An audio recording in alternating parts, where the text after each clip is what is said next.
LFM, l'invité de Julie Marty. À Saint-Pré, la fronde s'organise suite à l'annonce de la fermeture de Vetropack. 175 emplois sont menacés à Saint-Pré. L'entreprise Vetropack risque de fermer ses portes. On reçoit ce matin Nicole Vassali, secrétaire syndicale UNIA. Bonjour. Bonjour. Et Corinne Meyer, vous êtes une employée depuis 34 ans à Vetropack. Bonjour. Bonjour. L'annonce est tombée donc le 7 mars dernier. Après 113 années, la verrerie de Saint-Pré est menacée donc de fermeture. La semaine dernière, une pétition a été remise au Grand Conseil. Nicole Vassali, quel est tout d'abord le but de cette pétition? Alors, le but de cette pétition, comme de toutes les démarches qui ont été entreprises par les travailleurs et travailleuses, c'est la sauvegarde du site de Saint-Pré. Depuis le 7 mars, les travailleurs et les travailleuses travaillent sur des propositions afin de maintenir ce site à Saint-Pré et donc sauver les emplois. Une procédure de consultation a débuté et se termine aujourd'hui. Vous avez d'ailleurs rendez-vous cet après-midi avec la direction. Qu'est-ce que vous attendez ? Alors, on attend que la direction prenne en considération nos propositions, revoie sa décision, surtout la direction, mais pas que. On attend aussi que le conseil d'administration, donc l'actionnaire prioritaire qui c'est M. Cornas, revoie sa décision. C'est pas forcément sa décision, mais que prend en considération toutes les pistes pour sauvegarder le site qui a été créé à l'époque, en 1911, par sa famille. L'annonce, on l'a dit, est tombée le 7 mars dernier. Depuis ces annonces-là, est-ce que vous avez eu des discussions avec la direction ? Oui, nous avons eu plusieurs discussions avec la direction pendant toute la période de consultation. Nous avons pu échanger à plusieurs reprises sur les propositions, mais aussi poser des questions. Et aujourd'hui, nous sommes prêts à présenter un rapport final pour toujours sauver ces emplois à Saint-Pré.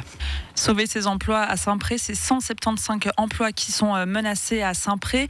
Une tâche quand même qui s'annonce difficile parce que le site il est jugé plus rentable aujourd'hui. Depuis 2010, 50 millions de francs ont été injectés justement dans Vetropack pour essayer de sauver l'entreprise. Est-ce qu'elle n'est pas inévitable cette fermeture ? Alors non, car les travailleurs, car ceux qui travaillent sur place jugent le site a toujours été rentable.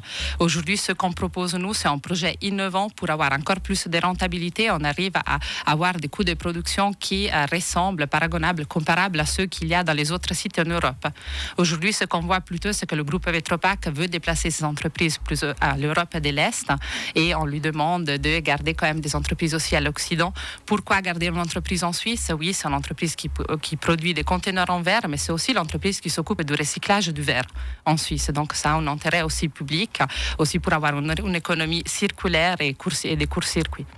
Nicole Vassili, vous êtes secrétaire syndicale UNIA. À gauche comme à droite, la politique a empoigné le sujet de ces dernières semaines. 2 objets parlementaires ont été déposés à Berne, ainsi qu'une résolution au Grand Conseil vaudois. La conseillère d'État Isabelle Moret se mobilise également. Elle a rencontré avec vous la direction de la verrerie. Est-ce que ça peut changer quelque chose ? Bien sûr, on a absolument besoin que la politique prenne aussi ses responsabilités pour la sauvegarde du site de Saint-Pré, pour la dernière verrerie en Suisse. Donc oui, la politique peut avoir une influence, surtout dans l'affectation des territoires, mais aussi avec des possibles cautionnements et des aides. Par exemple, on parle d'un projet innovant avec des panneaux solaires, on a une empreinte carbone moins importante, et donc on espère aussi d'avoir les aides si la loi CO2 sera par exemple en vigueur du 1er janvier 2025 par rapport à cette loi. Corinne Meyer, vous êtes employée à Vetropack. Votre père était également employé à Vetropack. Ça vous fait quoi tout d'abord de voir toutes ces mobilisations au niveau politique ? Ça me fait plaisir parce que c'est vrai que c'est pas souvent, et on n'est pas la première entreprise qui risque comme ça de fermer, mais par contre il y a un tel soutien derrière nous et ça nous fait du bien. Ça nous encourage aussi puisque au niveau du groupe de travail, on a quand même proposé quelque chose qui pour nous tient complètement la route et totalement réalisable. Et le fait d'avoir du soutien derrière, ça nous encourage à aller encore plus de l'avant et à se battre encore jusqu'au bout, quoi. Comment vous vous sentez depuis ces annonces ? Un peu partagé parce qu'on ne sait pas trop ce que l'avenir nous réserve malgré tout, mais totalement confiante aussi parce que ce qu'on propose encore une fois est très bien. On a eu aussi beaucoup de soutien parce qu'on l'a non seulement proposé, présenté déjà en partie à la direction, mais également à nos collègues du site. Et puis le projet a été très très bien accueilli, donc on se dit que c'est quelque chose qui n'est pas du tout utopique, loufoque ou autre, donc on y va jusqu'au bout, quoi. Et puis vous me disiez que Vetropack, vous me disiez hors antenne que Vetropack, ce n'est pas qu'une entreprise. Non, c'est au-delà de ça. Pour ceux qui sont... Bon, moi j'y suis depuis pas mal d'années quand même. 34 ans, vous voilà, disiez. absolument. Donc c'est vrai que c'est quelque chose de très affectif aussi. Mais même pour les gens qui n'y travaillent pas, mais qui sont pour tous les Saint-Prieurs, c'est quelque chose qui nous paraît juste complètement impossible de voir disparaître la verrerie. C'est juste pas possible. Elle fait partie du paysage, elle fait partie de notre patrimoine au niveau communal. C'est juste quelque chose d'énorme. Et puis effectivement, je suis pas la seule dans ce cas. Il y a beaucoup de monde qui ont soit un papa, un oncle, un frère. Mais on a tous quelqu'un sur Saint-Pré qui connaît quelqu'un ou qui a travaillé à la verrerie. Ça, c'est obligatoire. Malgré le 5000 et plus habitants, tout le monde connaît quelqu'un qui travaille ou qui a eu à travailler. Donc oui, c'est important. C'est important.